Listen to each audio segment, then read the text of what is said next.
Record नहीं हो रहा है क्या ये? टेलीफोन। और जगन्नाथपुरी मानसिक यात्रा के 22वें दिन आप सभी भक्तों का स्वागत है। तो बीच में करीब एक 2 हफ्ते कथा नहीं हुई, उनकी थोड़ी तबीयत बुखार इत्यादि हो गया था। फिर कुछ सेवा मंदिर में भी थी, तो इन कारणों से हम मिल नहीं पाए। तो आज बड़े दिनों के बाद स्वास्थ्य ठीक है, तो आज फिर से कथा प्रारंभ करेंगे।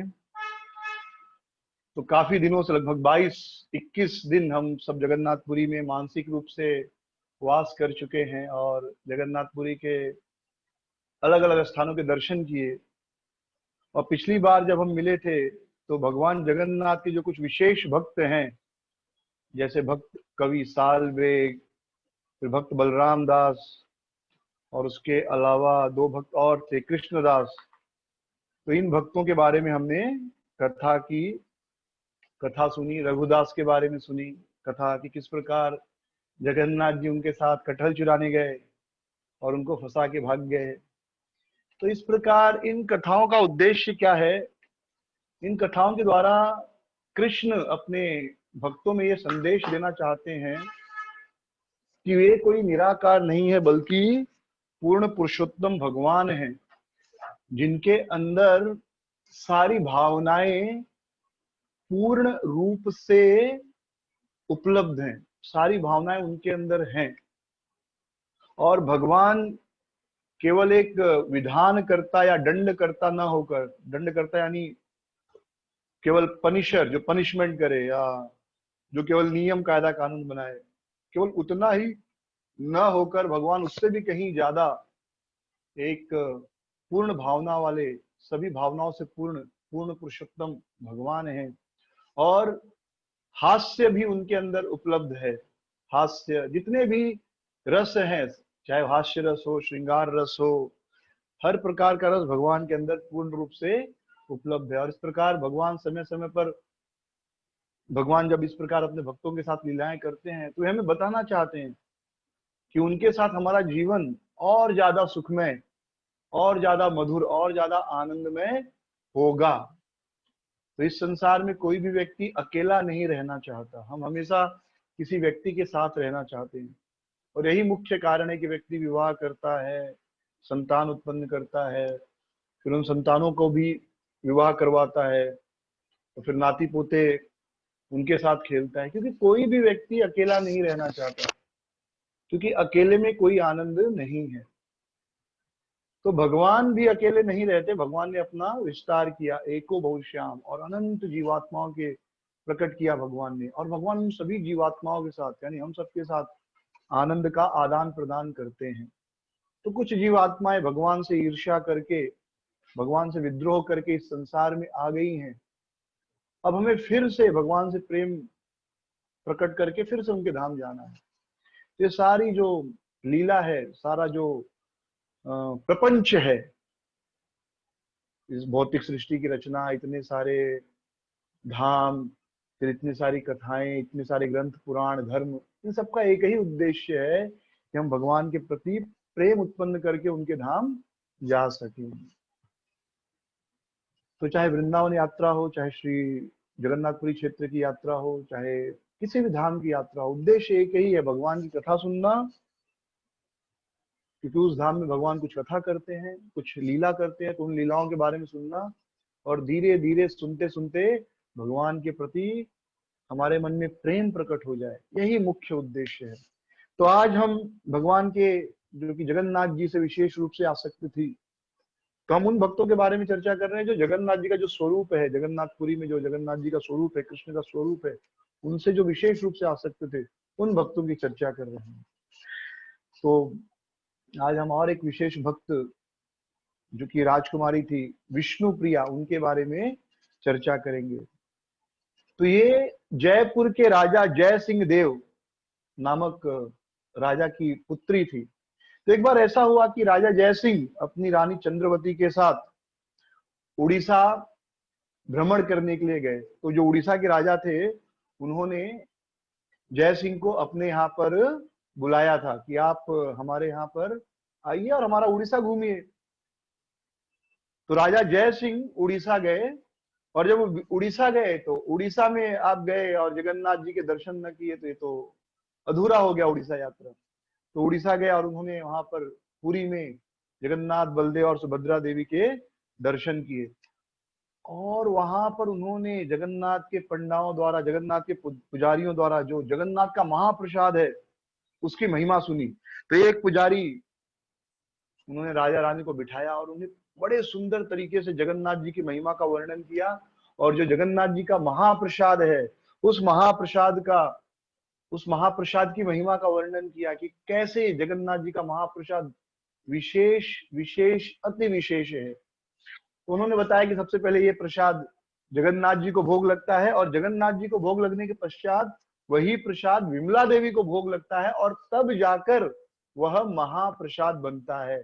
तो यह कथा हम सबने शुरू में सुनी है कि कैसे विमला देवी, या जो पार्वती जी हैं, उन्होंने तपस्या की और भगवान ने उनको आशीर्वाद दिया कि सबसे पहले मेरा प्रसाद तुम्हें मिलेगा, और तुम्हें भोग लगने के बाद ही वह प्रसाद महाप्रसाद कहलाएगा। तो इस प्रकार उस पुजारी ने महाप्रसाद की महिमा का वर्णन किया, और उनसे यह भी कहा कि जो कोई भी इस महाप्रसाद को प्राप्त करता है, इस महाप्रसाद को श्रद्धा के साथ, प्रेम के साथ ग्रहण करता है, वह व्यक्ति शरीर छोड़ने के बाद वैकुंठ जाता है, उसके सारे पाप नष्ट हो जाते हैं। तो जब राजा जय सिंह, रानी चंद्रवती ने इस प्रकार जगन्नाथ के महाप्रसाद की महिमा सुनी, बड़ा प्रसन्न हुए वे लोग, जगन्नाथ जी का महाप्रसाद खाए, और रानी चंद्रवती ने जगन्नाथ जी को प्रार्थना की कि हे जगन्नाथ, मुझे लक्ष्मी देवी जैसी एक पुत्री प्रदान कीजिए, हाँ, जो मैं आपकी सेवा में लगा सकूं, जो आपकी सेवा में लगे। और इस प्रकार जगन्नाथ जी जो सभी प्रकार के वर देने में सक्षम हैं, उन जगन्नाथ जी से वर मांगकर राजा रानी पुनः अपने राज्य में आ गए। 1 वर्ष के पश्चात रानी गर्भवती हुई और उन्हें एक सुंदर पुत्री हुई, जिसका नाम उन्होंने विष्णु प्रिया रखा। तो हुआ यूं कि एक बार रानी चंद्रवती बीमार हो गई, बहुत ज्यादा बीमार हो गई, और सभी प्रकार से उनका बीमारी ठीक करने का प्रयास किया जा रहा था। बड़े बड़े वैद्य आए और उन्होंने रानी का इलाज करने का प्रयास किया। 9 ग्रहों की पूजा की गई, 9 ग्रहों को शांत करने का प्रयास किया गया। जितने भी श्रेष्ठ डॉक्टर थे सभी वैद्यों को बुलाया गया, सभी वैद्य रानी को ठीक करने का प्रयास कर रहे थे, लेकिन कोई प्रयास सफल नहीं हुआ। रानी की हालत धीरे धीरे बिगड़ती जा रही थी, और रानी की जो पुत्री थी विष्णुप्रिया, यद्यपि रानी के पास बहुत सारी सेविकाएं थी, लेकिन विष्णुप्रिया अपनी माता के पास बैठकर अपने माता की सेवा कर रही थी और निरंतर भगवान से प्रार्थना कर रही थी, जगन्नाथ जी से प्रार्थना कर रही थी। और उसके मन में यही विचार आ रहा था कि लगता है कलयुग का प्रभाव बहुत बढ़ गया है, और कलयुग के प्रभाव से सभी देवता जो है पत्थर बन गए हैं, और अब उनकी प्रार्थना सुन नहीं रहे हैं। यानी उनको विश्वास था कि पत्थर नहीं, भगवान है, देवता है, लेकिन जब प्रार्थना नहीं सुनी जा रही थी तब विष्णु प्रिया को लगा कि सच में पत्थर बन गए हैं देवता, क्योंकि कलयुग बढ़ गया है। तो विष्णु प्रिया जो थी वे दिन भर अपनी माता के साथ ही रहती थी। तो एक बार जो अपनी माता के पास बैठी थी तो उन्हें सड़क पर से बड़ा एक सुंदर ध्वनि सुनाई दिया, एक भिखारी कुछ गीत गा रहा था। तो विष्णु प्रिया ने दासी को भेजा, बोला जाओ देखो कौन इतना सुंदर गीत गा रहा है। तो दासी वापस आई और दासी ने कहा कि अरे जगन्नाथपुरी से एक सन्यासी आ रहा है, अन्याय आया है, और वह सन्यासी बहुत सुंदर प्रकार से जगन्नाथ की महिमा को गा रहा है, और उसने यह कैवल्य महाप्रसाद दिया है, जगन्नाथ जी का महाप्रसाद दिया है। जो सूखा प्रसाद होता है वह प्रसाद दिया था, क्योंकि गीला प्रसाद में चावल दाल तो खराब हो जाता है, लेकिन जगन्नाथ जी का जो चावल प्रसाद होता है उसको सुखा दिया जाता है तो बहुत दिनों तक चलता है। तो बहुत से भक्त जो है एकादशी के अगले दिन वही चावल खाकर अपना उपवास तोड़ते हैं। तो दासी ने कहा कि उस सन्यासी ने कैवल्य महाप्रसाद दिया है और कहा है कि जैसे ही रानी यह प्रसाद खाएंगे वो पूरी तरह ठीक हो जाएंगी। तुम जगन्नाथ जी से प्रार्थना करके यह प्रसाद अपनी माता को खिला दो और निश्चय ही जगन्नाथ तुम्हारी प्रार्थना सुनेंगे और आपकी माता ठीक हो जाएगी। ऐसा उस सन्यासी ने आपको संदेश दिया। तो विष्णु प्रिया ने जैसे ही जगन्नाथ का नाम सुना एकदम प्रसन्न हो गई और उन्होंने बड़े प्रेम से अपनी माता को वह प्रसाद दिया और कहा, हे माता, यह जगन्नाथ का कैवल्य महाप्रसाद है, इसको ग्रहण करने से तुम्हारे सारे कष्ट रोग दूर हो जाएंगे। रानी भी बड़ी प्रसन्न हुई, रानी चंद्रावती, और उन्होंने बड़े प्रेम से वह प्रसाद पा लिया। और जैसे ही उन्होंने प्रसाद पाया, तुरंत उन्हें ऐसा अनुभव हुआ कि उनका जो रोग है, कष्ट है, धीरे धीरे कम हो रहा है, उनको आराम मिल रहा है। और जगन्नाथ जी के इस प्रकार कृपा से धीरे धीरे उनके हृदय में आनंद आने लगा। और समय बीतने के पश्चात, कुछ समय के पश्चात, रानी पूर्ण रूप से स्वस्थ हो गई, रानी चंद्रावती। तो जब इस प्रकार रानी जगन्नाथ जी का प्रसाद पाकर स्वस्थ हो गई, तो उनको और ज्यादा जगन्नाथ जी में और जगन्नाथ जी के महाप्रसाद में श्रद्धा हो गई। पहले जब हम कुछ सुनते हैं तो श्रद्धा होती है, लेकिन जब उस चीज को करते हैं खुद, और उसके बाद जब वह चीज असर करती है, तो और ज्यादा श्रद्धा हो जाती है। तो जैसे नाम जप के बारे में सुनते हैं, लेकिन जब नाम जप अच्छे से करते हैं और नाम जप का आनंद आता है, तो और ज्यादा श्रद्धा बढ़ जाती है। तो ऐसे ही राजा रानी और जो विष्णु प्रिया राजकुमारी थी, तीनों की श्रद्धा जगन्नाथ के महाप्रसाद के प्रति बहुत ज्यादा बढ़ गई थी। और कोई भी व्यक्ति पुरी से जब आता था, तो राजा रानी उसको बहुत सम्मान देते थे, बहुत उनका आदर सत्कार करते थे, बहुत प्रकार का गिफ्ट देते थे उस व्यक्ति को जो पुरी से आता था। तो एक बार ऐसा हुआ कि पुरी से एक पंडा मिलने आया राजा से, और राजा के लिए बहुत सारा जगन्नाथ जी का महाप्रसाद लेकर आया। राजा ने बहुत अच्छे तरीके से उस पंडा की देखभाल की। कुछ दिन बीतने के बाद उस पंडा ने कहा कि अब मैं वापस जगन्नाथ जी के पास जाना चाहता हूँ, पुरी जाना चाहता हूँ। तो राजा रानी ने बहुत सारे जवाहरात इत्यादि उपहार के रूप में उस पंडा को दिए। अब राजकुमारी विष्णु प्रिया सोचने लगी कि मैं क्या दूं। तो उन्होंने अपने मन में सोचा कि मुझे कुछ विशेष उपहार मेरे जगन्नाथ के लिए देना चाहिए। पति भाव था जगन्नाथ,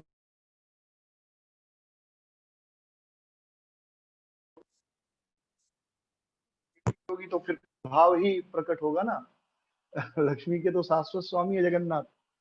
तो वे सोचने लगी कि जगन्नाथ जी तो साक्षात लक्ष्मीपति हैं, लक्ष्मी देवी साक्षात, उनके पास तो अनंत कोटि भंडार है, वो रत्नों के सागर में वास करते हैं, उनके पास हीरे जवाहरात की क्या कमी।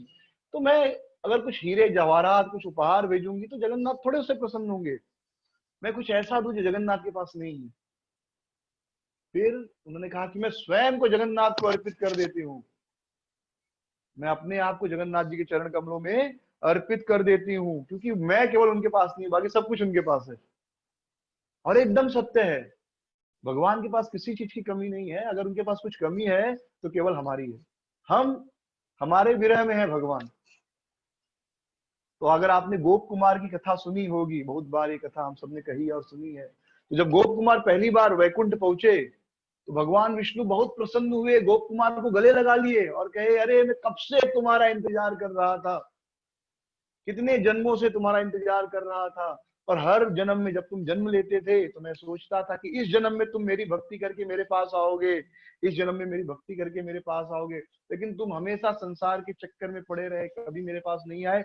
इसलिए इस जीवन में, इस जन्म में मैं स्वयं तुम्हारे गुरु के रूप में प्रकट हुआ, तुमको ज्ञान दिया और तुम्हें अपनी ओर लेकर आया। तो भगवान इंतजार करते हैं हमारा, हम सबका इंतजार कर रहे हैं। ये मत सोचिए भगवान हमको भूल गए।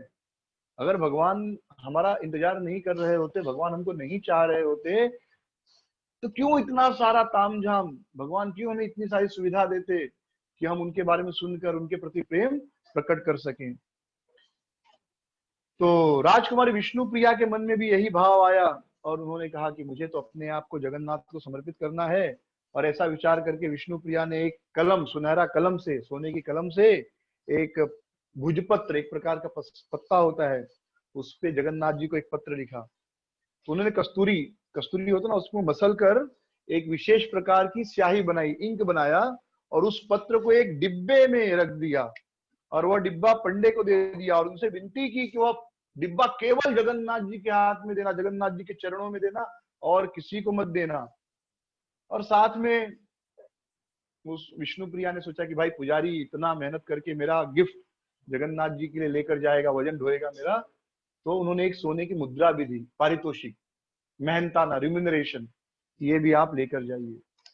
पंडा जगन्नाथपुरी से, पंडा जो जयपुर से निकला जगन्नाथपुरी के लिए, रास्ते में एकाएक उसके मन में विचार आया कि राजकुमारी ने कौन सा चीज इतना पैक करके दिया है, क्या होगा इसके अंदर, जरूर कोई बहुत ही मूल्यवान रत्न होगा। तो ऐसा सोचकर, क्या होता है ना, जो चीज छुपाई जाती है उसको देखने की इच्छा बहुत बढ़ जाती है। जैसे अगर किसी दरवाजे के बाहर लिखा हो अंदर झांकना मना है, तो जरूर आपके मन में इच्छा हो जाएगी, क्या है भाई, झांक के देखता हूँ। अगर कुछ नहीं लिखा है तो आपके मन में कोई इच्छा उत्पन्न नहीं होगी, लेकिन अगर लिखा है कि मना है, तो जैसे लिखा होता है मना है, तुरंत हमारे मन में इच्छा आ जाती है कि नहीं अब तो करके देखना है। ये हमारा रिवोल्ट नेचर है ना। रिवोल्ट नेचर मतलब विरोध करने वाला स्वभाव। जिस चीज को मना किया जाए तो अधिकतर वो जरूर करेंगे, तो लिखा है मना है ये चीज, तो जरूर मन में आएगा नहीं अब तो देखना है क्या है। तो राजकुमारी ने कहा था और किसी के हाथ में मत देना, केवल जगन्नाथ के हाथ में देना। तो उनके मन में इच्छा हो गया, भाई क्या है, कौन सा ऐसा इतना मूल्यवान रत्न दिया है। तो उन्होंने रत्न खोला, डब्बा खोला। डब्बा जब खोला तो क्या दिखाई दिया, एक पेपर का, एक पेपर था, पत्ता था, और उसपे संस्कृत भाषा में कुछ लिखा था।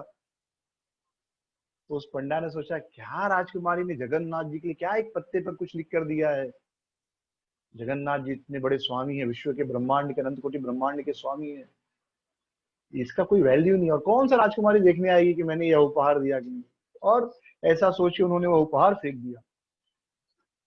कई दिनों के बाद जब पंडा अपने घर पहुंचे, तो घर पहुंचकर उनको बड़ी अच्छी नींद आई। जब व्यक्ति बहुत दिनों से बाहर रहता है और उसके बाद अपने घर आता है, तो घर पे उसे विशेष नींद आती है। ये आप सबका अनुभव होगा। हम सब जब यात्रा जाते हैं, 7 दिन 10 दिन बाहर रहते हैं, तो कितना भी अच्छा सुविधा हो, लेकिन फिर जब घर पे आते हैं, तो घर पे जो नींद और आराम मिलती है वो कहीं नहीं मिल सकती। तो घर पे आए, बड़े आराम से सोए, लेकिन रात को जगन्नाथ जी सपने में आए और उन्होंने कहा कि तुमने मेरे लिए जो कुछ, तुम्हारे लिए जो कुछ उपहार दिया था वह सब उपहार तो तुम लेकर आए, लेकिन जो उपहार मेरे लिए भेजा गया था वह तुम क्यों नहीं लेके आए। पंडा डर गया। पंडा ने कहा, आपके लिए क्या उपहार था। तो जगन्नाथ जी ने कहा कि अरे उस राजकुमारी ने जो सबसे सुंदर उपहार है, सबसे बहुमूल्य उपहार तुम्हारे हाथ में दिया था, और तुमने उसे रास्ते में फेंक दिया। अब पंडा सोचने लगा, क्या था, एक कागज का टुकड़ा था, उस पर कुछ शब्दों में लिखा हुआ था। अब भाई हमारे लिए तो कागज का टुकड़ा है और कुछ लिखा हुआ है, लेकिन एक प्रेमी प्रेमिका को पूछो, आजकल तो व्हाट्सएप है, ईमेल है, जीमेल है, तो पता नहीं चलता, फटाक में मेल चला जाता है। पहले लोग प्रेम पत्र लिखा करते थे। तो अब वो कागज का टुकड़ा और कुछ लिखा हुआ, उस प्रेमी को पूछा, उस प्रेमिका को पूछो जिसको लिख कर दिया जा रहा है, वो कीमत जानेगा। हमको क्या, हमको तो कागज का टुकड़ा है, स्याही से कुछ लिखा हुआ ऐसा लगेगा। तो जगन्नाथ जी को कीमत पता थी कि कितने प्रेम से राजकुमारी ने, लक्ष्मी प्रिया ने वह टुकड़ा, वह पेपर लिख कर दिया था। पंडा को लगा एक साधारण कागज का टुकड़ा है, फेंक दिया, लेकिन जगन्नाथ जी को पता है ना उसमें कितनी सारी भावनाएं हैं। पहले जमाने में जब चिट्ठी आती थी गांव से, कितना खुश होते थे हम लोग, जबकि वो न्यूज 15 दिन पुरानी होती थी, क्योंकि गांव से चिट्ठी आने में 14-15 दिन लग जाते थे। हाँ, अगर आज लिखा, आज समझो 7 तारीख है ना, तो पहुंचेगा 21 तारीख को, 25 तारीख को गांव में। और गांव में फिर वो पढ़ के उस चिट्ठी का जवाब देते थे, तभी फोन वोन नहीं था। तो यानी आज आपने पत्र लिखा तो आपको 1 महीने बाद कुछ जवाब मिलेगा। तो उस पत्र की कितनी कीमत होती थी, लोग डाकिया का इंतजार करते थे। वैसे जगन्नाथ जी इंतजार कर रहे थे। तो जगन्नाथ ने कहा, तुमने नहीं ले लिया, तुमने वह चिट्ठी नहीं लाई, लेकिन मुझे जैसे ही वो चिट्ठी मिली, जैसे तुमने उस चिट्ठी को फेंका, मैंने ले लिया। हाँ, चिट्ठी पे वो गाना भी था ना, चिट्ठी आई है, वतन से चिट्ठी आई है, बराबर। तो एक अलग भावना थी, एक अलग इमोशन था। जब भी गांव से हमारी चिट्ठी आती थी, हम सब बड़े खुश होते थे। एक ही चिट्ठी 4-4 बार पढ़ते थे, संभाल के रखते थे। बाबा की हालत क्या है, आजी की हालत कैसी है, बाबू अम्मा सब तबीयत कैसा है, खेती बाड़ी। वो एक चिट्ठी पूरा संसार होती थी, इतना आनंद आता था। फिर हम लोग भी चिट्ठी जवाब देते थे, तो चिट्ठी का वैल्यू होता था। आजकल तो फटाक दे, कुछ भी हुआ, सर्दी भी हुई तो मैसेज पहुंच जाता है। पहले ऐसा नहीं था। तो जगन्नाथ जी कहे, मेरे लिए उसने पत्र भेजा, तुमने फेंक दिया, लेकिन तुमने जैसे फेंका मैंने उठा लिया, और जाकर देखो वह मेरे वक्षस्थल पर इस समय वह चिट्ठी है। पंडा हड़बड़ा के उठा, सुबह सुबह सीधे मंदिर गया। मंदिर में क्या देखता है, जगन्नाथ जी के वक्षस्थल पर वही लॉकेट पड़ा हुआ है। और सारे पुजारी हैरान थे कि ये क्या लॉकेट है, क्या चिपका है जगन्नाथ जी के वक्षस्थल पर। सब परेशान थे। तो पंडा गया, उसने सारी बात बताई। तब सारे पुजारी जो है उन्होंने खोल कर देखा, भाई क्या है इसके अंदर। तो जब उन्होंने खोल कर देखा तो एक केवल टुकड़ा मात्र था, एक पत्ता था, पेपर था। उन्होंने सोचा क्या होगा इसके अंदर। तो जब पत्र खोला तो पत्र पर बड़ा सुंदर संस्कृत में एक श्लोक था, रत्नाकरस्त्वं गृहं गृहिणीं च लक्ष्मी किं देयस्तिं भवते पुरुषोत्तमाय आभीर गोपललना हतमानसाय दत्तं मनस्तदनु मे कृपया गृहीण। कि हे जगन्नाथ, रत्नाकरस्त्वं गृहिणी गृहं गृहिणीं च लक्ष्मी, आप तो साक्षात लक्ष्मी गृहिणी है। हम सब लक्ष्मी जी की पूजा करते हैं कि कुछ धन आ जाए, लेकिन आपकी तो पत्नी लक्ष्मी जी है। लक्ष्मी सहस्त्र शत संभ्रम सेव्य मानव, आपकी तो साक्षात लक्ष्मी जी पत्नी है।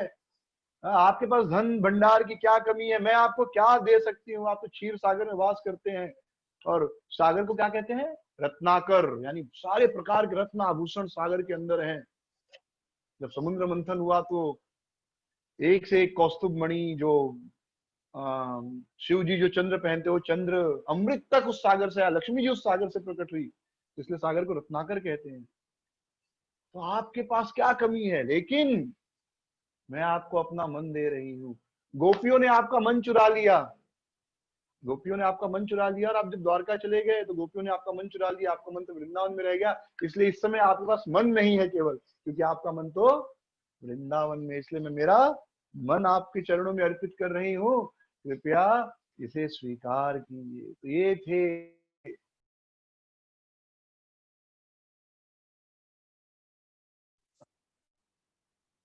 भगवान को। तो इस प्रकार जो है, हरे कृष्णा, आवाज आ रहा है, आवाज आ रही है, हरे कृष्णा। हाँ, तो इस प्रकार विष्णु प्रिया की इस कथा द्वारा भगवान, लीला द्वारा भगवान हमें बताते हैं कि उन्हें किसी भी प्रकार के धन संपत्ति, भोजन, ये सब की आवश्यकता नहीं है। भगवान को हम चाहिए। हम चाहिए मतलब हमारा प्रेम चाहिए, और भगवान के धाम में हम जाएंगे तो शाश्वत रूप से सुखी रह सकते हैं। तो हम जब भगवान को भोग लगाते हैं तो ये मत सोचिए कि भगवान भूखे हैं। भगवान भूखे नहीं है। भगवान को हम क्या दे सकते हैं, लेकिन भगवान क्या देखते हैं कि यह व्यक्ति कितने प्रेम से मुझे भोग अर्पित कर रहा है। तो भोग अर्पित करने में दो प्रकार की चेतना होती है। पहली चेतना क्या होती है कि अगर हम संसार में भोजन खाएंगे बिना भोग लगाए तो हमें पाप लगेगा, तो उस पाप से मुक्ति पाने के लिए मुझे भगवान को भोग लगाना है। भगवद गीता में भगवान कहते हैं ना, यज्ञ शिष्टासन संतम उच्चन्ते सर्पिल विषय भुजंती तथा अगम पापा ये पचंती आत्म कारणात्। कि जो लोग यज्ञ का प्रसाद खाते हो सभी प्रकार के पापों से मुक्त होते हैं, और जो बिना भोग लगाए या बिना यज्ञ किए प्रसाद खाना खाते हो सब प्रकार का पाप खाते हैं। तो ये पहली चेतना है। लेकिन इससे भी ऊपर एक चेतना है जो हम दूसरी कथा में सुनेंगे, अभी एक कथा में सुनेंगे। उससे भी एक ऊंची चेतना है कि पाप से मुक्त होने के लिए भगवान को भोग नहीं लगा रहे, बल्कि भगवान से प्रेम है तो भगवान को अच्छा अच्छा खिलाएं हम, उस भावना से भोग लगा रहे। दोनों में अंतर है। भोग दोनों में लगा रहे हैं और दोनों अच्छा बात है, लेकिन शुरू में हमारी चेतना क्या होती है भोग लगाने के पीछे, कि अगर मैं बिना भोग लगाए खाऊंगा तो मुझे पाप लगेगा। और इस भावना से भोग लगाना गलत नहीं है, लेकिन धीरे धीरे भक्ति करते करते हमारी चेतना और शुद्ध होती है। और तब जब हम भोग लगाते हैं तो किस भावना से भोग लगाते हैं, पाप पुण्य का नहीं सोचते। तब हम ये सोचते हैं कि कृष्ण मेरे स्वामी हैं, संगी हैं, सखा हैं, प्रियतम है, उनको मैं कैसे भूखा रख सकता हूँ, मेरे खाने से पहले कृष्ण को खिलाऊंगा। जैसे हम जिसको प्रेम करते हैं पहले उसको खिलाते हैं ना। माँ अपने बच्चे से प्रेम करती है तो पहले अपने बच्चे को खिलाती है। प्रेमिका प्रेमी को प्रेम करती है तो आप देखो कभी भी एक पत्नी पहले अपने पति को खिलाती है, उसका पेट भरा हुआ देखना चाहती है, क्योंकि वो प्रेम करती है, फिर अब खुद खाती है। एक बहुत अच्छा एक जोक सुना था मैंने कि पत्नियां अपने पति को क्यों हमेशा खिलाती है, खाना खिलाती है। तो वो व्यक्ति कह रहा था कि जिनेवा कन्वेंशन के हिसाब से, यानी जिनेवा में ऐसे सब देश के प्रमुखों की मीटिंग हुई थी, और वहां पर ये निर्णय लिया गया था, यानी सभी देशों के राष्ट्रपति, प्रधानमंत्री सब लोग मिले थे, और ये निर्णय लिया कि जितने भी कैदी हैं उनको खाना जरूर खिलाया जाना चाहिए, उनको भूखा नहीं रखा जाना चाहिए। तो इसके लिए पत्नियां अपने पतियों को जरूर खिलाती है, भूखा नहीं रखती। तो anyway, jokes apart, but point is हम, पत्नी अपने पति को प्रेम करती है, इसलिए खुद खाने से पहले अपने पति को खिलाती है। पति लेट आए तो उसका इंतजार करती है। फिर पति को खिला कर पाती है, कितना भी लेट हो जाए। या बच्चे को पहले खिलाती है, फिर खुद खाती है, क्योंकि बच्चे से प्रेम करती है। तो जिसको हम प्रेम करते हैं उसको पहले खिलाते हैं। तो भगवान को भोग लगाने वाली श्रेष्ठ चेतना क्या है कि हम कृष्ण से प्रेम करते हैं। तो परेशान होने की जरूरत नहीं है, धीरे धीरे ये चेतना अपने आप विकसित हो जाएगी। ये चेतना अपने आप विकसित होगी कि कृष्ण से हम प्रेम करते हैं तो कृष्ण को हमें भोग लगाना है। तो ये दो चेतना अंतर समझ में आया। पहली चेतना क्या है?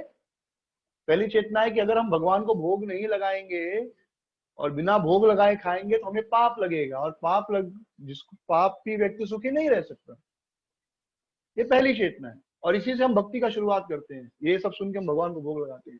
लेकिन इससे भी श्रेष्ठ चेतना क्या है, जो धीरे धीरे अपने आप विकसित होती है। आप खाली अपना नाम जप करते जाइए, कथा सुनते जाइए, भगवान को भोग लगाते जाइए, धीरे धीरे ये चेतना अपने आप विकसित होगी कि मुझे पहले कृष्ण को खिलाना है। इसलिए नहीं कि पाप खत्म करना है, बल्कि इसलिए क्योंकि मैं उनसे प्रेम करता हूँ। तो आगे की एक दो कथाएं हैं, जैसे प्रभुदास की कथा, कर्माबाई की कथा। इन कथाओं में भगवान को जगन्नाथ तो वैसे खाते ही रहते हैं, तो जगन्नाथ जी को खिलाने वाली कथा है। तो विष्णु प्रिया की कथा हमें बताती है कि किस प्रकार कृष्ण हमसे बहुत प्रेम करते हैं और हमारा इंतजार कर रहे हैं, हमें भूले नहीं। और वे हमसे कुछ नहीं चाहते, वे चाहते हैं कि हम ही उनको समर्पित हो जाएं। अब एक बड़ी सुंदर भक्ति कथा है प्रभुदास की। सुमति सनातन प्राण रेफरेंस सुंदर लीला, कॉल कर लो ना, कॉल कर रहे हैं। सनातन प्राण रेफरेंस सुंदर लीला। तो अब प्रभुदास करके एक भक्त थे, ये बड़ी सुंदर लीला है। बलराम दास नाम के एक महान भक्त ने स्वयं इस लीला का दर्शन किया और उन्होंने यह लीला का वर्णन भी किया। तो एक बार आधी रात के समय बलराम दास जी जगन्नाथ जी के मंदिर के बाहर विचरण कर रहे थे, जगन्नाथ जी की महिमा का वर्णन कर रहे थे। भक्त होते रात रात भर जगकर भगवान का नाम जप कीर्तन करते रहते हैं। तो बलराम दास ऐसे ही नाम जप कर रहे थे, कीर्तन कर रहे थे। उन्होंने एकाएक देखा क्या कि मंदिर का दरवाजा तो बंद हो गया, लेकिन बंद दरवाजे में से दो सुंदर बालक बाहर आए, और सिंह द्वार से दोनों बाहर आए। तो उसमें एक ने श्वेत वस्त्र धारण किया था, सुंदर चमकदार केश थे, हाँ, पतला श्वेत वस्त्र था, सुंदर बाल थे, चेहरा एकदम चमक रहा था, और कंधे पर जनेऊ लटक रहा था। और इस प्रकार दोनों बालक आए और आते आते हुए एक कुटी में चले गए। एक कुटिया थी मंदिर के आसपास, थोड़ा दूर पर कुटिया थी, उस कुटिया के अंदर चले गए। कुटिया में प्रवेश किए वे लोग, और फिर थोड़ी देर के बाद कुटिया से बाहर आए, और कुटिया से बाहर आकर क्या कर रहे थे, दोनों पान चबा रहे थे और उनके होंठ लाल थे। तो रोज बलराम दास यह दर्शन करते थे, रोज बलराम दास यह देखते थे कि दोनों बालक कुटीर में आ रहे हैं और वापस आते वक्त पान चबाते हुए जा रहे हैं। तो बलराम दास को शक हुआ कि ये दोनों तो स्वयं जगन्नाथ बलदेव ही लगते हैं। भगवान के भक्त हैं, तो भगवान के भक्त को भगवान तो पहचान में आ जाएंगे। तो उन्होंने पता लगाया कि कुटिया किसकी है। तो उनको पता चला कि वह कुटिया प्रभुदास नामक एक भक्त की है, जो पान बेचता है। और वह दिन में इतना पान बेच लेता है कि उसका दोनों वक्त का रोजी रोटी हो जाता है, और उसमें संतुष्ट है। वो ज्यादा लालच नहीं करता, जितना पेट भरने के लिए काफी उतना मेहनत करता है और संतुष्ट रहता है। तो प्रभुदास जो घर में अकेला रहते थे, भगवान का भक्त करते थे, भगवान के भक्त थे, कभी कभी भगवान का नाम लेते लेते रोने लगते थे। तो उनके मन में हमेशा यह भाव आता था कि जगन्नाथ जी दिन भर में 56 भोग खाते हैं, सुंदर सुंदर प्रकार के भोग खाते हैं, लेकिन यदि अंत में उनको पान दिया जाए तो कितना अच्छा होगा। तो उस समय जगन्नाथ जी को पान का भोग लगाने की प्रथा नहीं थी, और प्रभुदास इतने बड़े व्यक्ति नहीं थे कि जाकर राजा को बोल सके कि अब से 56 भोग के बाद जगन्नाथ जी को पान का भी भोग लगना चाहिए। इतनी उनकी हैसियत नहीं थी, इतना उनका वैल्यू नहीं था। तो लेकिन उनकी इच्छा थी, तो मन से ही रोज भगवान को, जगन्नाथ बलदेव को पान अर्पित कर दिया करते थे। तो देखिए, पान भगवान को खिलाया जाता है खाने के बाद, लेकिन स्मरण रखिए, वो पान में सुरती और कत्था नहीं होता है, याद रखिए, चूना होता है। और पान तो हरा पत्ता है, हरा पत्ता में क्या होता है, क्लोरोफिल होता है। अगर आप रोज हरा पत्ता खाते हैं, हरा पत्ता यानी पालक का जूस पीते हैं, या कच्चा धनिया सलाद में डाल के खाते हैं, या तुलसी का पत्ता या पुदीना, जो हरे पत्ते हैं, आपको कभी मलेरिया नहीं हो सकता। और चूना जो है थोड़ा सा लगाया जाता है पान को, चूना और मीठा पान, यानी वो लाल रंग का आता है, क्या कहते हैं उसे, लाल रंग का जो होता है गुलकंद, तो वो सब डाल के पान बनाया जाता है। सुरती और कत्था नहीं, वो नुकसान करता है। तो जो भगवान को भोग लगता है उसमें सुरती कत्था नहीं रहता, स्मरण रखिए। और हरा पत्ता जो है वो खाने से नुकसान नहीं होता हरा पत्ता, बल्कि स्वास्थ्य बढ़ता है। तो भक्त पान नहीं खाते, हम लोग पान नहीं खाते, पर हम महाप्रभु की लीला में सुनते कि वो बार बार बीटल सुपारी खाया करते थे, तो मन में भगवान को पान अर्पित किया करते थे इस प्रकार। तो एक दिन बलराम दास आए प्रभुदास के पास। उन्होंने कहा, अरे प्रभुदास, मैं देखता हूँ कि आपके घर पे 2 बच्चे रोज आते हैं और आपसे पान खाकर जाते हैं, ये दोनों बच्चे कौन हैं? और वे क्या पेमेंट कर रहे हैं, क्या पान का कीमत चुका रहे हैं क्या? तो प्रभुदास ने कहा, नहीं मुझे नहीं पता दोनों बच्चे कौन है, और वे पान खाते हैं लेकिन कोई पैसा नहीं देते। वास्तव में होता है क्या, दोनों जब आते हैं मुझसे पान मांगते हैं, मैं उनको पान बना कर देता हूँ, वो खाते हैं, तो उनका चेहरा देखने में मैं सब कुछ भूल जाता हूँ, पैसा मांगना भी भूल जाता हूँ। वो दोनों इतने सुंदर लगते हैं कि मैं सब कुछ भूल जाता हूँ, मैं मांगता नहीं, पैसा मांगना भूल जाता हूँ, तो बिना पैसा दिए ही चले जाते हैं। तो भगवान का चेहरा इतना सुंदर है, और विशेष रूप से भगवान की मुस्कुराहट, चेहरे में भी जो मधुर मुस्कुराहट है वो अति सुंदर है। श्रीमद् भागवतम 10वीं स्कंद जो है भगवान का सुंदर चेहरा है, ऐसा वर्णन है कि 10वीं स्कंद क्या है, भगवान का सुंदर चेहरा, और उसमें जो रास पंचायत है ये भगवान की सुंदर मुस्कुराहट, स्मित, मधुर स्मित, सुंदर मुस्कुराहट। भगवान जब मुस्कुराते हैं तो गोपियां जब यशोदा मैया को शिकायत करती थी, यशोदा मैया कहती थी पकड़ लो उसको, जब वो चोरी करता है तो गोपियां कहती थी, अरे क्या पकड़े रानी जी, वो तो ऐसे सुंदर मुस्कुराता है कि उसका सुंदर मुस्कुराने वाला चेहरा देखकर हम लोग सब कुछ भूल जाते हो, हमारे सामने ही वो चोरी कर रहा है, हमारे सामने ही सब कुछ खा रहा है, बर्तन तोड़ रहा है, लेकिन जब कुछ डांटेंगे तो मुस्कुरा देता है, तो हम सब भूल जाती, खाली उसका मुस्कुराहट देखती रह जाती है, उसकी हंसी देखती रह जाती है। भगवान इतना सुंदर मुस्कुराते हैं, तो मैं सब भूल जाता हूँ, पैसा लेना ही भूल जाता हूँ। तो बलराम ने कहा, नहीं नहीं, बहुत गलत बात है प्रभुदास, तुम्हें पैसा लेना चाहिए, तुम व्यापारी हो, हाँ व्यापार नहीं करोगे, ऐसे फोकट में फ्री में बांटने लगोगे तो कैसे चलेगा तुम्हारा। हाँ वो कहते हैं ना, घोड़ा घास से दोस्ती करेगा तो खाएगा क्या, तो तुमको तो पैसा जरूर लेना चाहिए। अगली बार जब बच्चे आएंगे तो तुम जरूर पैसा लेना, और पैसा अगर नहीं देंगे ना तो उनके पास जो चादर पहनते हैं वो चादर तुम रखवा लेना। बलराम दास ने कहा ठीक है, कोई बात नहीं, अगली बार जरूर। प्रभुदास ने कहा ठीक है, अगली बार आएंगे तो जरूर पैसा लूंगा। तो अगली रात फिर दोनों बालक आए, सुंदर बालक, उन्होंने प्रभुदास से कहा कि चलो पान खिलाओ। प्रभुदास ने बड़े प्रेम से पान खिलाया। पान खाने के बाद जब दोनों जाने लगे तो प्रभुदास ने कहा, रुको रुको रुको, सुनो, पहले पैसा दो, टका कौन देगा? तो बच्चों ने कहा, जो छोटा वाला था, श्यावला, सावला यानी कन्हैया ने कहा, पैसा? अरे आज तक तो कभी मांगे नहीं, तो हमको क्या सपना आया था कि आज पैसा मांगोगे? हम कुछ लाए नहीं है, कल आएंगे ना, कल सब पैसा चुका देंगे। वो टिपिकल जो उधार लेके बोलते ना, कल चुका देंगे, वैसा भगवान बोले कल पक्का।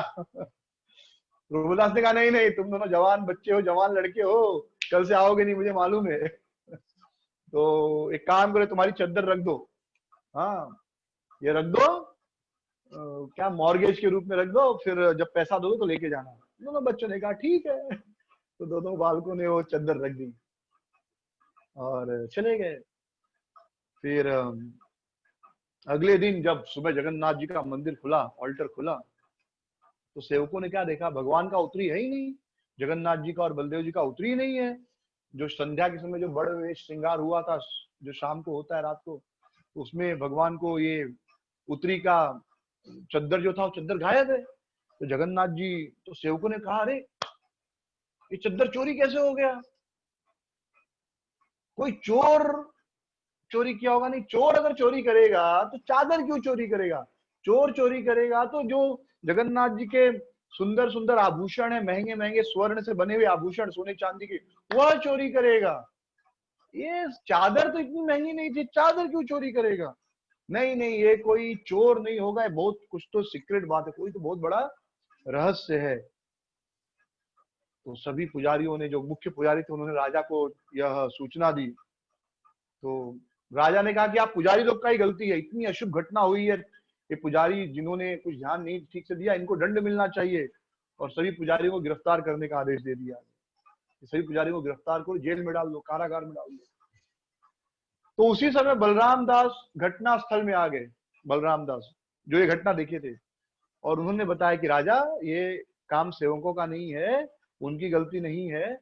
एक प्रभुदास करके एक महान भक्त है जगन्नाथ जी का, और उसके हाथ का पान खाने के लिए जगन्नाथ और बलदेव रोज उसके कुटिया में जाते हैं और पैसा नहीं देते। तो उसी पैसे के बदले आज प्रभुदास ने उनका चद्दर रख लिया है।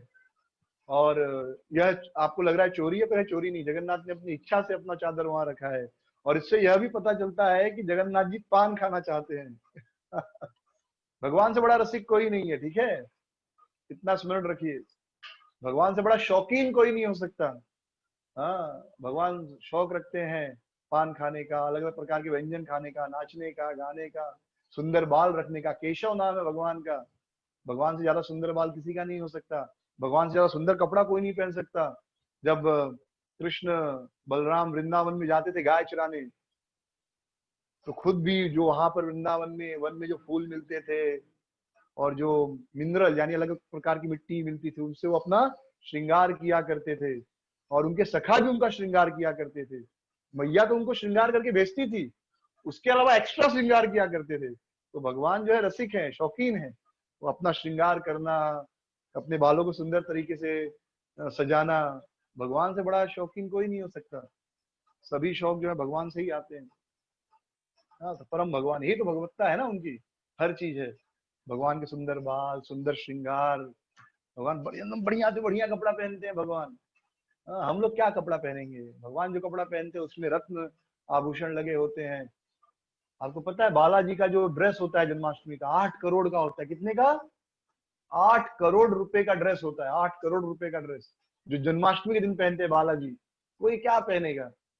हमारे रास बिहारी जी हैं, जो राधा रास बिहारी जी, रास बिहारी के जन्माष्टमी का जो ड्रेस होता है तो 3 लाख का, 5 लाख का होता है। हम आप क्या पहनेंगे? इतना महंगा कपड़ा कहाँ पहनेंगे?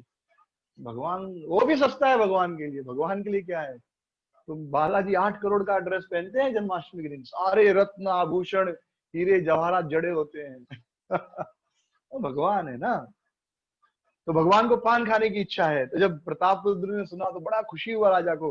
राजा ने कहा, अरे वाह, प्रभुदास करके इतना महान भक्त है जिसके पान को खाने के लिए जगन्नाथ जी अपना मंदिर छोड़ के जाते हैं। तो राजा स्वयं गए प्रभुदास के पास। और जब प्रभुदास ने सुना कि स्वयं जगन्नाथ बलदेव मेरे घर आते थे पान खाने के लिए, तो प्रभुदास जी बहुत खुश हुए, उनको बहुत आनंद आया। और उन्होंने राजा को चादर दी कि यही चादर मैंने एज ए मॉर्गेज, मॉर्गेज मतलब आप कोई सामान लेते हो तो उसके बदले कुछ रखना पड़ता है, गिरवी रखना बोलते ना, तो यही उन्होंने गिरवी रखा था मेरे पास। तो राजा ने फिर व्यवस्था कर दी कि आज से 56 भोग के बाद जगन्नाथ जी का भोग लगेगा, अर्पित किया जाएगा। और यह सेवा जो है प्रभुदास को दी गई कि आप आज से भगवान को, जगन्नाथ जी को पान का भोग लगाएंगे। तो उन्हें पहाड़ नायक या विदीय योगीनाथ कहते हैं वो लोग। आज जो उनका ही परिवार, आज भी प्रभुदास का परिवार ही जगन्नाथ जी के लिए, जगन्नाथ बलदेव सुभद्रा जी के लिए पान का भोग तैयार करता है। उनकी सेवा खाली पान बनाना और कुछ नहीं। भगवान के लिए विशेष तरीके का पान बनाते हैं। उन लोगों को पहाड़ नायक कहते हैं। पहाड़ नायक या विदीय योगीनाथ। तो ये भगवान की पान खाने की लीला है। और पान बड़ा स्वादिष्ट होता है। आप मतलब हम लोग ऐसे इन जनरल भक्तों को या जो साधक है उनको पान नहीं खाना चाहिए, पर 2 बार खाया मैंने। एक बार राधा रास बिहारी जी का पान, अगले दिन हमको जगन्नाथपुरी जाना था, सुबह 6 बजे की फ्लाइट थी, तो मैं 5 बजे चला गया, मतलब एक दिन पहले ही चला गया रास बिहारी में, रात को वहीं रुक गया। तो एक भक्त ने प्रसाद रखा था और जगन्नाथ जी का पान प्रसाद भी रखा था। मैंने कहा ठीक है, आधा खाता हूँ, महाप्रसाद भी था, तो आधा पान खाया और इतना स्वादिष्ट लगा, आधा और खा गया। मीठा पान था, उसमें सुरती कत्था ये सब नहीं डालते, स्मरण रखिए। हाँ, गुलकंद होता है और मीठा और चाशनी जैसा वो सब रहता है। बहुत सुंदर तरीके से पान वो था, बहुत सुंदर वो खाया था। और एक समस्या होती, सुबह जल्दी उठना, फिर पेट साफ नहीं होगा, ट्रेवलिंग बड़ा डर। लेकिन पान वो जो खाया था अगले दिन पेट इतना सुंदर साफ हो गया, पूरे अगले दिन एकदम कोई चिंता ही नहीं था यात्रा में। और फ्लाइट, फिर उसके बाद 2-3 घंटे का जर्नी, फ्लाइट में वेटिंग टाइम, वो सब आराम मिलता। सुबह कोई चिंता ही नहीं था, सुबह उठते ही सब पेट अच्छे से साफ हो गया। तो मैंने अनुभव किया कितना अच्छा होता है पान। पर नहीं खाना चाहिए, भक्तों को मना है तो नहीं खाना चाहिए, साधकों को नहीं खाना चाहिए।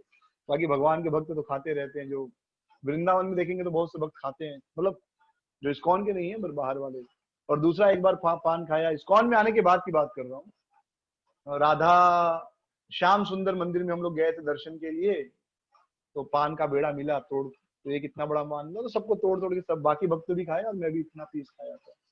तो इस प्रकार जगन्नाथ के ये पान की लीला है।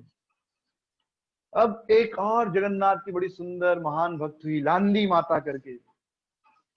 तो वे बड़ी वृद्ध स्त्री थी, बहुत बूढ़ी थी, उनका नाम था लांदी माता। पूर्ण रूप से जगन्नाथ को समर्पित थी और वे जगन्नाथ जी को अपना पुत्र मानती थी, अपना बेटा मानती थी। तो जिस प्रकार एक माँ हमेशा अपने बेटे के स्वास्थ्य की चिंता करती है, हमेशा उसे फिक्र रहती है कि मेरे बेटे का स्वास्थ्य ठीक है कि नहीं, वो स्वस्थ है कि नहीं, उसी प्रकार लांदी माँ भी हमेशा जगन्नाथ के स्वास्थ्य की चिंता किया करती थी। हमेशा सोचती थी कि मेरा बेटा देखो दिन भर 56 भोग खाता है, घी मक्खन पूरी इतना सारा खाता है, पेट में एकदम क्या कहते हैं तरल चिपचिपा हो जाता होगा, तो उसे थोड़ा तीखा या कड़वा कुछ खिलाना चाहिए, तो पेट भी ठीक रहेगा। जब कुछ कड़वा खाते, जैसे आपका अगर पेट गड़बड़ है तो कड़वा है, कड़वा क्या है जी, करेला, करेला खा लीजिए, करेले का जूस पी लीजिए, आपका पेट पूरी तरह ठीक हो जाएगा करेले का। अगर आपको उधर प्रॉब्लम है, जिसको पेट की समस्या है, उसको करेला जरूर खाना चाहिए और विशेष रूप से करेले का जूस पीना चाहिए हफ्ते में 1-2 बार। तो अपने जगन्नाथ को मैं करेला खिला, नीम का पत्ता, नीम का पत्ता भी कड़वा होता है ना, तो नीम के पत्ते का एक सब्जी बनता है, तो नीम के पत्ते की लेई बनाकर मेरे जगन्नाथ को खिलाऊंगी, मेरे बेटे को खिलाऊंगी, उससे उसका पेट ठीक हो जाएगा। तो रोज वो ऐसे नीम का पत्ता लेकर जाती थी, जगन्नाथ को भोग लगाती थी, मतलब जगन्नाथ के सामने दिखाया करती थी। तो एक दिन जब वह ऐसे नीम का पत्ता लेकर जा रही थी, तो सुरक्षा कर्मी ने रोक दिया, पुजारी ने रोक दिया, हाँ जो गेट कीपर है उसने रोक दिया, बोला हे बूढ़ी माँ, क्या तुम इसमें क्या लेकर जा रही हो, क्या लेकर आई हो? तो बूढ़ी माँ ने जवाब दिया, लांदी माँ ने जवाब दिया कि मेरा बेटा अंदर है, तो मैं मेरे बेटे के लिए नीम के पत्ते की लेई लेकर जा रही हूँ। तो जो सिक्योरिटी गार्ड था, सुरक्षा कर्मचारी, उसने कहा अच्छा तुम्हारा बेटा मंदिर के अंदर रहता है क्या? तो लांदी माँ ने कहा हाँ, मेरा बेटा बड़ी बड़ी आंखों वाला, मेरा बेटा जो रत्न सिंहासन पर बैठा है, और वो 56 भोग खाया होगा, खूब घी तेल और मक्खन ये सब पेट में, तो थोड़ा चिकनाहट बढ़ गया होगा, तो उसके लिए नीम का ले लाया हूँ, मुझे अंदर जाने दो। तो जो सिक्योरिटी गार्ड था उसको गुस्सा आ गया, बोला क्या जगन्नाथ तुम्हारा बेटा है, क्या कह रही हो तुम? अरे जगन्नाथ को इतना सुंदर सुंदर स्वादिष्ट भोजन भोग में लगता है, अलग अलग प्रकार की मिठाइयाँ और खाजा, पेड़ा, रसमलाई, रसगुल्ला, क्या क्या जगन्नाथ खाते हैं, वो क्या तुम्हारा एक कड़वा नीम का लेई का प्रतीक्षा कर रहे होंगे? जाओ यहां से, अंदर नहीं जा सकती तुम। लांदी माँ को बड़ा दुख हुआ, कह रहे मेरा बेटा इंतजार कर रहा होगा, इतना सब मीठा मीठा खा लिया होगा, तो अगर नहीं खाएगा तो उसका पेट दुखेगा।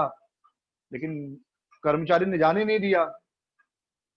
तो बेचारी अपने घर आ गई, बहुत दुखी थी, सोच रही थी मेरा बेटा कष्ट में होगा, उसका पेट दुख रहा होगा, कितना दूध दही और सब घी, क्या क्या कितना एकदम शुद्ध घी में बनता है ना जगन्नाथ का महाप्रसाद, जगन्नाथ का भोग।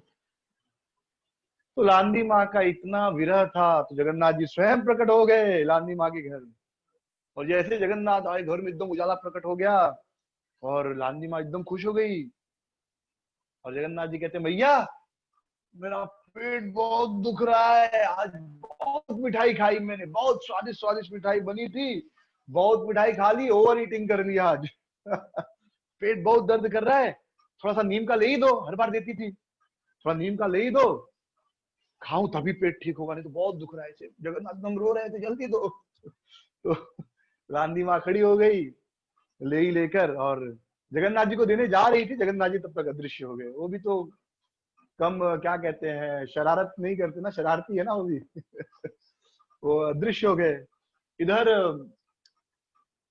जगन्नाथ जी राजा के सपने में आए और राजा से बोले कि राजा, जो लांदी माँ है वो मुझे अपने बेटे की तरह प्रेम करती है, कितना प्रेम करती है वो मेरी माँ है और मैं उसका बेटा हूँ, वो कितने प्रेम से मेरे लिए वो नीम की लेई लाती है, लेकिन तुम्हारा जो सिक्योरिटी गार्ड था उसने रोक दिया, उसने अपराध किया है, मेरे प्रति घोर अपराध किया है, उस सिक्योरिटी गार्ड ने, तुम तुरंत जाओ और उस सिक्योरिटी गार्ड को भी लेकर जाओ और जाओ और क्षमा मांगो माँ से, और उससे कहो कि वो आकर मुझे नीम की लेई खिलाए। राजा जब सुने, इतना उनको खुशी हुई कि कितने महान भक्त रहते हैं उनके राज्य में। राजा तुरंत अपने मंत्रियों के साथ लांदी माँ के घर गए, लांदी माँ को प्रणाम किया और उन्होंने कहा कि हे माँ, तुम कितनी महान हो कि स्वयं जगन्नाथ तुम्हारे हाथ का बना हुआ नीम का कड़वा ले ही खाना चाहते हैं। आप इस घर में रहती, आज से यह स्थान तीर्थ स्थान हो गया, और जब तक आप जीवित रहोगी तब तक रोज आप अपने बेटे को, अपने जगन्नाथ को नीम के पत्ते की लेई खिलाओगी, और जब आप शरीर त्याग दोगी तो प्रतिदिन आपके स्मरण में जगन्नाथ को लेई का, नीम के पत्ते का लेई का भोग लगेगा। तो जब राजा के ये वचन सुने तो माँ बड़ी खुश हो गई। इसलिए नहीं खुश हो गई कि वो बड़ी होगी राजा ने, वो इसलिए खुश हो गई कि अब उसे रोज अपने जगन्नाथ को, अपने बेटे को नीम का पत्ता खिलाने को मिलेगा बिना किसी रोक टोक के। राजा ने अनुमति दे दी तो कोई रोकेगा नहीं, यानी वह अपने बेटे से रोज मिल सकती है बिना किसी रोक टोक के। तो बड़े खुश हो गई। तो इस प्रकार जब तक वो लांदी माँ जीवित रही, वह नीम के पत्ते का भोग भगवान को खिलाती रही। और आज के समय में नीम के पत्ते का नहीं, लेकिन एक तीत भोग होता है, कड़वा रहता है वो भी, वो भोग उसी स्मृति में जगन्नाथ जी को भोग लगाया जाता है। तो धीरे धीरे हमारी चेतना हमको इस प्रकार विकसित करनी है। क्या विकसित करनी है? तो हमारी चेतना शुरुआत में कैसी होती है कि भगवान को भोग लगाकर खाना चाहिए। क्यों? क्योंकि अगर हम भगवान को भोग नहीं लगाएंगे, बिना भोग लगाए खाएंगे तो हमें पाप लगेगा, इसलिए भगवान को भोग लगाना चाहिए। ये बड़ी अच्छी बात है। लेकिन इससे भी अच्छी चेतना क्या है? इससे भी अच्छी चेतना है कि जगन्नाथ मेरे स्वामी हैं, सखा है, मेरे पुत्र हैं, मेरे मित्र हैं। धीरे धीरे भाव विकसित होता है। ये भाव कैसे विकसित करना है? सोच के नहीं, अच्छे से नाम जप करेंगे आप रोज, तो ये अपने आप ये भाव विकसित होगा, अपने आप। हाँ, आपको मेंटली नहीं सोचना कि जगन्नाथ मेरा भाई हो गया, से बेटा हो गया, प्रेमी हो गया। ऐसा सोचने से वो सच में वो भाव विकसित नहीं होगा, खाली हम एक मानसिक उहापोह में रहेंगे। लेकिन जब करने से धीरे धीरे वो भाव विकसित होता है, और एक दिन ऐसा आता है जब आप खुद खाने के पहले ये सोचेंगे कि जगन्नाथ को क्या खिलाना है आज। अपने लिए रसोई नहीं बनाएंगे, आप जगन्नाथ जी के लिए रसोई बनाएंगे। जगन्नाथ जी को ये पसंद है, ये पसंद है, तो ये खिलाना है, वो खिलाना है। इस प्रकार हमारा जगन्नाथ जी को पसंद है वो बनाएंगे, फिर हम पाएंगे। अभी क्या, अभी हमें जो अच्छा लगता है वो हम बनाते हैं, जगन्नाथ को खिलाते हैं। लेकिन फिर एक ऐसा समय आएगा जब जगन्नाथ जी को, कृष्ण को जो अच्छा लगता है वो बनाकर उनको खिलाकर फिर हम प्रसाद के रूप में ग्रहण करेंगे। तो इस प्रकार लांदी माँ जो है वो भगवान की सेवा की, भगवान का प्रसाद जो है बनाने का सुख प्राप्त किया। और ऐसी एक सुंदर कथा है कर्मा बाई की। तो जगन्नाथ जी प्रसाद खाने के लिए प्रसिद्ध है, भोग खाने के लिए प्रसिद्ध है। तो एक महान भक्त हैं जिनका नाम है कर्मा बाई। कर्मा, तो एक भक्त थी, उनका नाम था करार देवी। तो उन्हें कोई नियम कायदा कानून नहीं पता था कि भगवान को कैसे भोग लगाते हैं, घंटी बजाते हैं, तत्पाद्यम इदम अर्घ्यम इदम आचमन्यम, ये सब करते हैं, ऐसा कुछ पता नहीं था। वो मुद्रा ये सब कुछ नहीं पता था। बस वो ये जानती थी कि जगन्नाथ क्या है, मेरा बेटा है। जगन्नाथ मेरा बेटा है। तो बड़े प्रेम से अपने बेटे के लिए सुबह सुबह गरम गरम खिचड़ी बनाती थी और जगन्नाथ को खिलाती थी बिना नहाए। आप देखिए अधिकतर आज भी गाँव में, विशेष रूप से जिनके घर में छोटे बच्चे होते हैं, तो वो लोग सुबह उठेंगे तो पहला काम बच्चे के लिए कुछ बनाएंगे। हाँ, नहाना वहाना नहीं, पहले कुछ बना देंगे बच्चे के लिए, और उसके बाद फिर नहाना धोना वो सब बाद में। या बच्चे को स्कूल जाना है, टिफिन भरना है, 5-6 बजे स्कूल जाने वाला है, 7 बजे, तो आपको उसके पहले 6-6:30 बजे रेडी करके सब ठंडा करके पैक करना है। तो सुबह उठते ही पहला काम क्या है? बनाना। हाँ, और फिर पैक करके बच्चे को देंगे, फिर बाकी का जो भी काम काज है। तो वैसे ही करारा देवी जो है, करार देवी, वो ऐसे जगन्नाथ के लिए खिचड़ी बनाती थी, खिचड़ी को भोग लगाती थी। और वो खिचड़ी इतनी स्वादिष्ट बनती थी कि जो 56 भोग खाकर जगन्नाथ जी को सुख नहीं मिलता था, वह सुख उनको, उससे ज्यादा सुख, उससे ज्यादा स्वाद उनको उस खिचड़ी में मिलता था। अब क्या रहस्य क्या है इसका? तो देखिए, मंदिर में जब भोग लगाते तो नियम कायदा कानून, पुजारी किस भाव में भोग लगाते, भाई जगन्नाथ राजा है, भगवान है, भोग लगाना है, फॉर्मेलिटी है, राइट। वैधि भक्ति, वैधि भक्ति में इतना रस नहीं है भगवान को। लेकिन यहाँ पर जो भक्त है, भगवान के भोग लगा रहे हो, किस भाव से लगा रहे हैं? प्रेम भक्ति से। जगन्नाथ मेरा बेटा है, इसलिए उस खिचड़ी का स्वाद ज्यादा है। तो खिचड़ी बनाती थी, और जब खिचड़ी बनाने में देर हो जाती थी तो जगन्नाथ खुद कहते जल्दी कर माँ, जल्दी कर माँ। हम बोला भूख लगी है माँ, माँ खाना दो, भूख लगी है। जब भूख लगता है तो हम भी ऐसे ही चिल्लाते। तो जगन्नाथ भी कहते थे जल्दी कर माँ, जल्दी कर माँ, जल्दी कर माँ। तो क्या हो गया नाम उनका? कर्मा, कर्मा बाई। तो इस प्रकार उनका नाम ही हो गया कर्मा, जबकि उनका असली नाम था करार देवी। तो जब किसी दिन किसी कारण से खिचड़ी बनाने में देर हो गई तो जगन्नाथ खुद बोलते थे जल्दी कर्मा, जल्दी कर्मा। क्योंकि एक तो पेट में भूख लगी है, ऊपर से माँ के खिचड़ी में उतना प्रेम है, वो प्रेम चखना चाहते जगन्नाथ। तो इस प्रकार अच्छे से माँ बेटी का चल रहा था। एक दिन क्या हुआ, एक साधु आया। तो ये जो स्त्री थी साधुओं की खूब सेवा करती थी, क्योंकि जगन्नाथ जी का आशीर्वाद था। जगन्नाथ जी का इतना, जो जगन्नाथ से प्रेम करेगा साधुओं से प्रेम करेगा, और जो साधुओं से प्रेम करेगा जगन्नाथ से प्रेम होगा ही होगा उसका। तो वह साधु आया इनके घर पर, और इसने क्या देखा कि ये जो स्त्री है कर्मा बाई बिना नहाए जो है खिचड़ी उचड़ी बना रही है, ना चूल्हा साफ किया, कुछ नहीं, बस पहला काम उठते ही खिचड़ी बनाना, और जगन्नाथ को खिलाने जा रही थी। तो साधु ने रोका, बोला रुको रुको, ऐसे भोग नहीं बनाते भगवान का।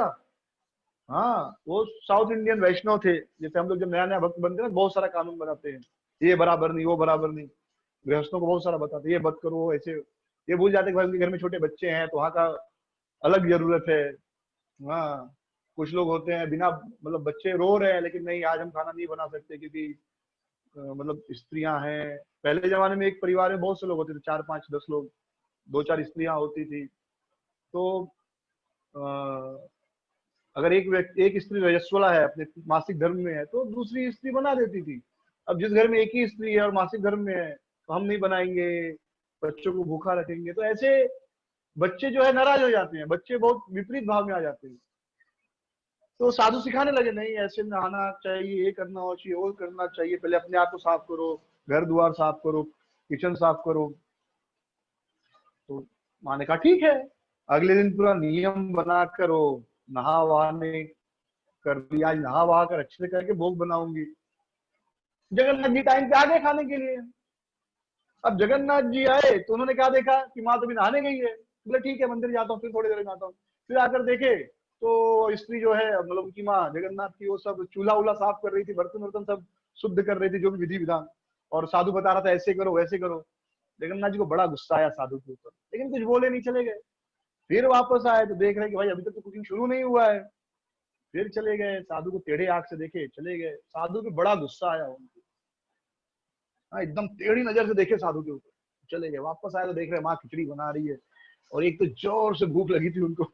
एक तो भूख लगी तो कितना गुस्सा आता है आपको पता ही है, और बच्चों को भूख लगे तो और गुस्सा। तो जगन्नाथ जी को तो प्रेम वाली भूख थी कि माँ प्रेम वाली खिचड़ी खिलाएगी, बड़े गुस्से में थे।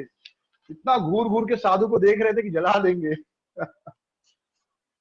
फिर जब आखिरी में आए तो खिचड़ी तैयार थी, लेकिन जैसे ही खिचड़ी खाने बैठे तब तक मंदिर में पुजारी घंटी बजाने लगे, कि भगवान को भोग लगाने के लिए घंटी बजाते ना, तो वहां खाने जाना है। तो फटाफट खा के भागे, प्रेम से उस खिचड़ी का रसास्वादन नहीं कर पाए, और साधु को बड़े घूर के देखे वो। हाँ, तो हमको समझना चाहिए, जब कोई घर गृहस्थी में रहता है, परिवार में है, तो हमें उसको बहुत नियम कायदा कानून ज्यादा नहीं बताना चाहिए। छोटे बच्चे हैं, बच्चे हैं, उनको स्कूल जाना है, तो वहां पे सारा नियम नहीं चलता। पहले की बात अलग थी, अब का समय अलग है, तो थोड़ा प्रैक्टिकल होना चाहिए। हाँ, नहीं तो देखो जगन्नाथ जी स्वयं नाराज हो गए नियम कायदा कानून पालन करने पर। तो जगन्नाथ जी जल्दी जल्दी में खाकर गए थे, वो भी नहीं धोए, पूरा खिचड़ी लगा था। पुजारी बोले अरे जगन्नाथ आप कहाँ जा रहे हो, वो मुंह पे खिचड़ी कैसे लगी है तुम आप पे? हाँ, हैरान हो गए पुजारी भी। जगन्नाथ ने उत्तर दिया कि मेरे एक भक्त है जिसका नाम है कर्मा, कर्मा बाई, रोज मुझे खिचड़ी खिलाती है, और उसका प्रेम भक्ति इतना है, उसकी खिचड़ी में प्रेम का इतना स्वाद है कि वह खिचड़ी खाने में स्वयं जा रहा हूं। लेकिन एक साधु आया है बदमाश, उसको पता नहीं मेरा उसके बीच क्या प्रेम है, मेरा और मेरी माँ के बीच, आके सारा नियम बता रहा है, ये करो वो करो, उसने अपराध किया है। तो जब पुजारियों को पता चला, पुजारी भगवान को भोग लगाकर तुरंत गए, उस साधु को बोले अरे साधु एक काम करो, आपने बहुत बड़ा अपराध किया, जाओ कर्मा बाई के पास और उससे कहो कि तुम जैसे बनाती थी जगन्नाथ के लिए खिचड़ी वैसे ही बनाओ, ये सब नियम कायदा कानून तुम्हारे लिए नहीं है। साधु भी एकदम डर गया। साधु गया और उसने कहा कि साधु जब उधर आ रहा था तो कर्मा भाई फिर से डर गए कि अरे फिर आ गया ये, कल आया था इतना सारा उपदेश दिया, ये करो वो मत करो ऐसे करो, मेरे बेटे को खिलाने में लेट हो गया मुझे, आज फिर आके उपदेश देगा। तो जो लोग बार बार उपदेश देते हैं ना, लोग डरने लग जाते हैं उनसे, अरे कल बहुत उपदेश दिया फिर उपदेश देगा। तो लोग रास्ता बदल देते हैं कभी कभी। तो हमेशा उपदेश भी नहीं देना चाहिए।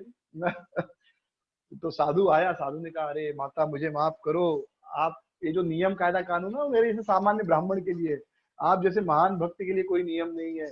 आप उसी प्रेम के साथ जगन्नाथ को भोग लगाया करो जैसे पहले करती थी। कर्मा बहुत प्रसन्न हो गई। कर्मा भाई उन्होंने कहा ठीक है आप आओ, मैं जगन्नाथ को खिलाकर वही खिचड़ी आपको खिलाऊंगी। साधु भी बड़ा खुश हो गया कि जगन्नाथ जो खिचड़ी खाते हैं वो खिचड़ी महाप्रसाद मुझे मिलेगी। हाँ, उस खिचड़ी का क्या स्वाद होगा। तो साधु ने कहा कि अरे आप तो जगन्नाथ को खिलाती हो और आपके भोजन से तो जगन्नाथ जी संतुष्ट होते, पूरा संसार संतुष्ट हो जाता है। तो इस प्रकार जब तक, इसके बाद तो कर्मा भाई को, जब तक कर्मा बाई जीवित रही तब तक वो रोज इस प्रकार जगन्नाथ जी को खिचड़ी का भोग लगाती थी।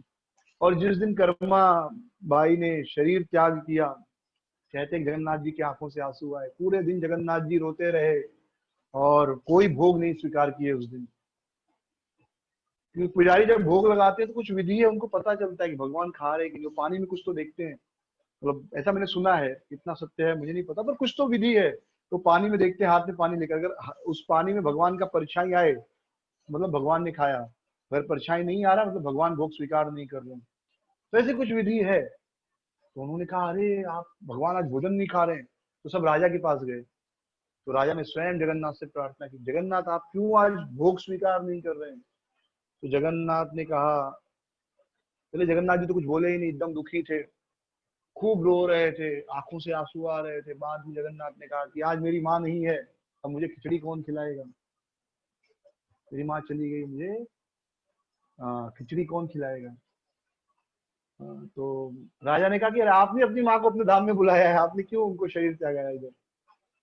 तो जगन्नाथ ने कहा नहीं नहीं, मैं मेरे भक्त को इस संसार में ज्यादा समय तक नहीं रखना चाहता, इस संसार में कितना दुख है, दर्द है, कष्ट है, तो मैं उन्हें अपने धाम लेकर चला गया।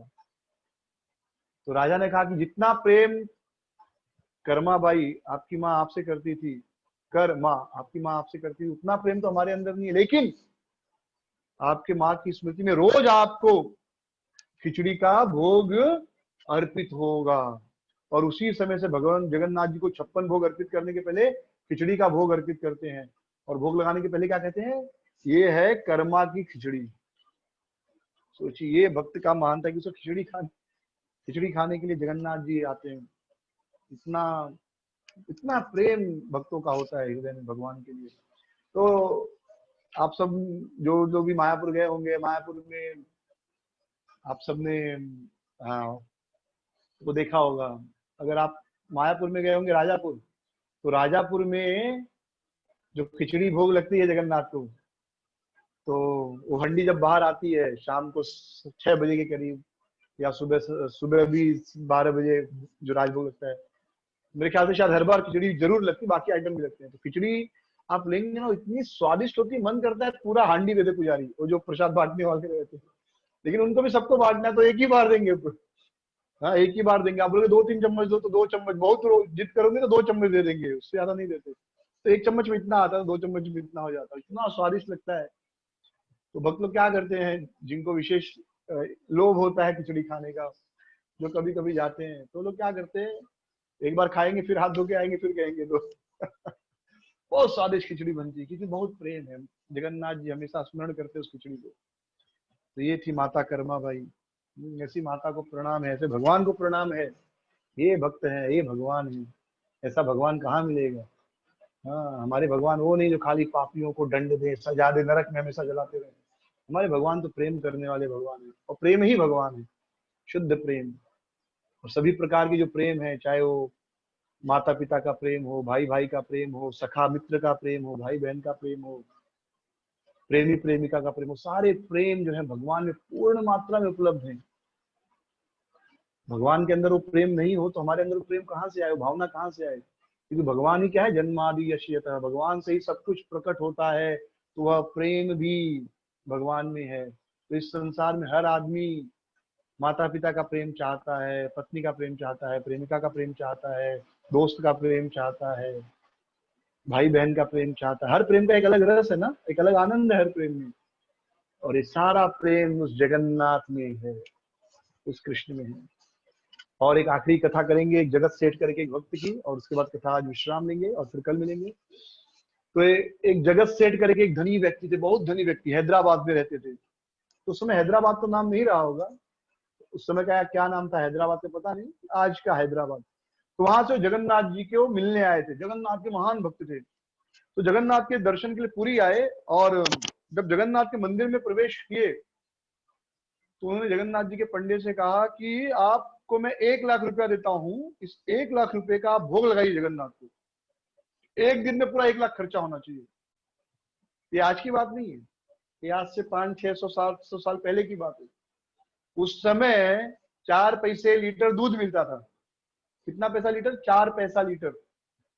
यानी आज 40 पैसा, 4 रुपया 100 गुना हो गया, 40 रुपया 1000 गुना, 1000 गुना यानी लगभग 1500 गुना ज्यादा कीमत था। यानी आज 70 रुपए का दूध है, उसमें 4 पैसे का, यानी 1500 गुना ज्यादा। यानी आज का 1.5 लाख, उस समय का 1 लाख, आज का 1.5 करोड़ पकड़ लीजिए। तो अगर आप किसी भी मंदिर में 1.5 करोड़ दो और बोलो 1.5 करोड़ का भोग लगाना है भगवान को, तो कितना भगवान को खिलाएंगे आप? क्या क्या खिलाएंगे? भगवान तो पूरा सृष्टि खा सकते हैं, लेकिन हमारी क्षमता नहीं, कितना भोग हम लगा सकते हैं, कितना बनाएंगे एक दिन में? तो सब सोचने लगे दूध 4 पैसे का, घी 8 आने का किलो। आज घी 1100 रुपया किलो है, 1500 रुपया किलो है, 2000 रुपया किलो भी है। और नकली बोगस घी भी आता है, 100 रुपया 200 रुपया किलो। वो घी नहीं है, वो कुछ और ही है। 200 रुपया किलो में घी असली नहीं मिलेगा आपको, पर मार्केट में मिलता है, पर असली घी नहीं है। तो पंडा ने कहा ठीक है, आप 1 लाख दे दो, हम रोज थोड़ा थोड़ा करके भगवान को भोग लगाएंगे। तो जगत सेठ ने कहा नहीं, एक ही दिन में भोग लगाना है पूरा। तो सारे पंडा हैरान हो गए, बोले एक दिन में कितना भोग लगाएंगे? कोई 1.5 करोड़ 2 करोड़ रुपया दे दे आपके मंदिर में, कहे खाली भोग लगाना है इसका, कितना भोग बनाएंगे हम लोग? भगवान खा सकते, याद रखिए, हम क्या खिलाएं, वो हमारा प्रॉब्लम है। हमारे अंदर सामर्थ्य नहीं भगवान को एक दिन में 2 करोड़ का भोग लगाए। तो सब लोग हैरान हो गए, लेकिन ये भी सोचे कि अगर पूरे ब्रह्मांड के स्वामी को अगर हम भोग नहीं लगाएंगे 1 लाख रुपए का, तो अपमान हो जाएगा। जगत सेठ बोलेगा देखो मैंने 1 लाख दिया, भगवान खा नहीं पाए। तो सबने कहा ठीक है, भगवान को ही पूछते हैं। तो जो जगत सेठ को कहा गया कि आप एक काम करो, हम जगन्नाथ को पूछ के आपको बताएंगे कि क्या भोग लगाना है।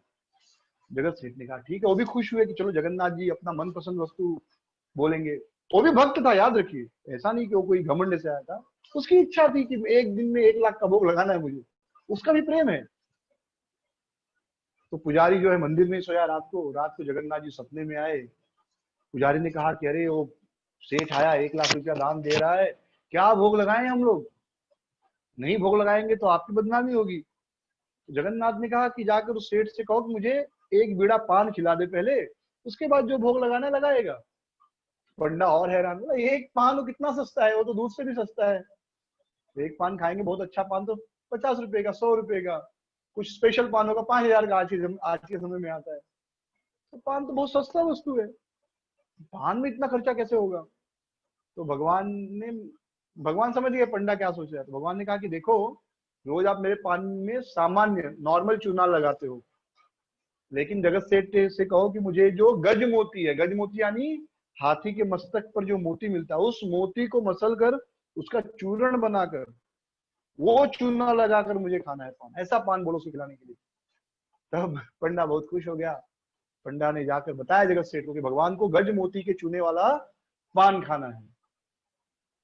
अब जगत सेठ हैरान कि जो गज मोती होता है, गज मतलब हाथी, हाथी के जैसे सांप के मस्तक पर मोती मिलता है ना, सर्पमणि, लेकिन सब सांप के मस्तक पर मणि नहीं होता, हजारों लाखों में कोई एक।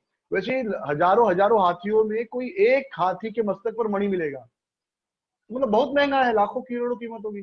और वो पहले मिलेगा कहाँ, ढूंढा कहाँ जाए? ढूंढा जाएगा 10-20 हजार हाथी हो, तब जाकर एक मणि मिलेगा, तो बड़ा मुश्किल है। तो जगत सेठ को समझ में आ गया कि मैं देखो अभिमान से आया था जगन्नाथ को 1 लाख रुपए का भोग खिलाऊंगा, लेकिन मेरी तो इतनी भी औकात नहीं कि एक पान खिला सकूं। तो जगत सेठ समझ गए कि भगवान ने पूरा अहंकार तोड़ दिया मेरा। तो अगले दिन जगत सेठ एकदम साधारण वस्त्र पहने, सारा पैसा एक कपड़े थैली में लपेटा, एकदम साधारण वस्त्र पहने चुपचाप जगन्नाथ जी के सामने गए, जगन्नाथ को प्रणाम किया, अपनी पगड़ी जगन्नाथ जी के चरणों में रख दी और पूरा पैसा जगन्नाथ जी के वेदी पर रख कर कहे, जगन्नाथ आप तो जगत के स्वामी हैं, मुझे लगा कि मैं आपको भोग खिला पाऊंगा, लेकिन मेरी तो औकात आपको एक साधारण पान खिलाने की भी नहीं है, मुझे क्षमा कीजिए और मेरा अहंकार आपने चूर कर दिया, उसके लिए बहुत बहुत धन्यवाद। तो इस प्रकार भगवान ने उनका गर्व मंजन किया, गर्व भंजन किया, इसलिए भगवान को क्या कहते हैं, गर्व गंजन भी कहते हैं, मतलब वह जो सारा गर्व और अभिमान तोड़ दे। तो भगवान किसी का अहंकार नहीं सहते। तो ये सुंदर जगत सेठ की लीला है। इसके बाद एक सुंदर लीला है आचार्य पद्मपाद की, फिर बंधु मोहन की, बड़ी सुंदर सुंदर कथाएं हैं। दासिया बौरी, तलीचा महापौत्र की बड़ी सुंदर कथा है, राजा पुरुषोत्तम देव की कथा है। तो ये सारी कथाएं हम लोग सुनेंगे, कल सुनेंगे।